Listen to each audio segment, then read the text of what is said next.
ഞാൻ MD വർഗീസ് ചോറ്റാനിക്കരയും ഉദയംപേരൂരിലെയും പഞ്ചായത്തിൽ പ്രവർത്തിച്ചുകൊണ്ടിരിക്കുന്ന Adarsh charitable trust എന്ന സ്ഥാപനത്തിൻ്റെ ട്രസ്റ്റിയാണ്.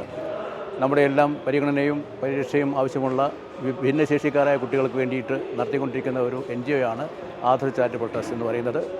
അതിൻ്റെ കീഴിൽ ഭിന്നശേഷിയിലുള്ള 18 വയസ്സിന് മീതെയുള്ള കുട്ടികൾക്ക് വേണ്ടിയിട്ട് അവരുടെ സാമ്പത്തികവും സാമൂഹികമായിട്ടുള്ള ഒരു ശാക്തീകരണത്തിന് വേണ്ടിയിട്ട് ഞങ്ങളൊരു സംരംഭം തുടങ്ങിയിട്ടുണ്ട്. ഒരു മിനി വ്യവസായ സംരംഭം തുടങ്ങിയിട്ടുണ്ട് ഉദയംപേരൂരിൽ. അതിൻ്റെ പേരാണ് മെൽറ്റിംഗ് ഹാർട്ട്സ് എന്ന് പറയുന്നത്. അതിൽ നടന്നുകൊണ്ടിരിക്കുന്നത് ഈ കുട്ടികളെ അവരെ സാമ്പത്തികമായിട്ടൊന്ന് പരീക്ഷിക്കുന്നതിന് വേണ്ടിയിട്ട് ശാക്തീകരിക്കുന്നതിന് വേണ്ടിയിട്ട് ഈ കുട്ടികളുടെയും കുടുംബത്തിൻ്റെയും സാമ്പത്തിക ശാക്തീകരണത്തിന് വേണ്ടിയിട്ട് അവരെ പര്യാപ്തമാക്കുന്ന തരത്തിൽ ബേക്കറി ആൻഡ് ചപ്പാത്തി മേക്കിംഗ് എന്ന ഒരു യൂണിറ്റാണ് ഉണ്ടാക്കിയിരിക്കുന്നത്.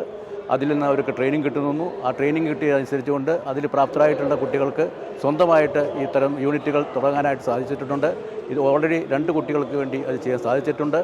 ഇനിയും ഞങ്ങളുടെ ലക്ഷ്യം ഒരു വർഷം 10 പേരെങ്കിലും അങ്ങനെ സ്വയം പര്യാപ്തതയിലേക്ക് കൊണ്ടുവരണമെന്ന് തന്നെയാണ്.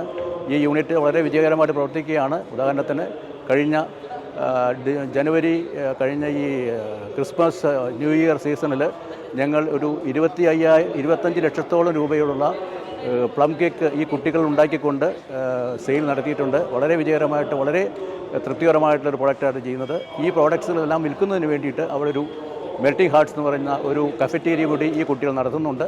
അപ്പോൾ ഇതെല്ലാം ഒരു സ്പെഷ്യൽ സോഷ്യൽ എൻ്റർപ്രൈസ് എന്നുള്ള മോഡലിൽ പ്രവർത്തിച്ചുകൊണ്ടിരിക്കുന്ന ഒരു വ്യവസായ സംരംഭമാണ്. ഈ ഭിന്നശേഷിക്കാരായ കുട്ടികളുടെ ക്ഷേമത്തിനും പരീക്ഷയ്ക്ക് വേണ്ടി ചെയ്തുകൊണ്ടിരിക്കുന്ന ഒരു സംരംഭമാണ്. ഈ ഒരു അവസരം വളരെയധികം നന്നായിട്ടുണ്ട്. ഇവിടെ നടത്തിക്കൊണ്ടിരിക്കുന്ന ഈ പരിപാടികളെല്ലാം വളരെ ഗംഭീരമായിരിക്കുകയാണ്. കേരള സർക്കാരിൽ നിന്നും മറ്റുമൊക്കെ ഞങ്ങൾക്ക് കാര്യമായിട്ടുള്ള സഹായങ്ങളും പ്രോത്സാഹനം ലഭിക്കുന്നുണ്ട്. പിന്നെ സമൂഹത്തിൽ നിന്ന് വളരെയധികം ഞങ്ങളെല്ലാം ഇത് പ്രവർത്തിച്ചുകൊണ്ടിരിക്കുന്നത് സമൂഹത്തിൻ്റെയും നല്ലവരായിട്ടുള്ള വ്യക്തികളുടെയും സ്ഥാപനങ്ങളുടെയൊക്കെ CSR തുടങ്ങിയുള്ള സ്ഥാപനങ്ങളിലൊക്കെ ഉള്ള സഹായത്തോടു കൂടിയാണ്. അത് ഇനിയും ഞങ്ങൾക്ക് ലഭിക്കുമെന്ന പ്രതീക്ഷയുണ്ട്. ഇത് നടത്തിക്കൊണ്ടിരിക്കുന്നത് സമൂഹത്തിലെ തന്നെയുള്ള സിവിൽ സൊസൈറ്റിയിലുള്ള കുറച്ച് സമാന ചിന്താഗതിയിലുള്ള കുറച്ച് ആൾക്കാരെ കൂടിയിട്ടാണ് നടത്തിക്കൊണ്ടിരിക്കുന്നത്. സ്വയമായിട്ട് ലഭിച്ചുകൊണ്ടിരിക്കുന്ന പരിപാടിയാണ്.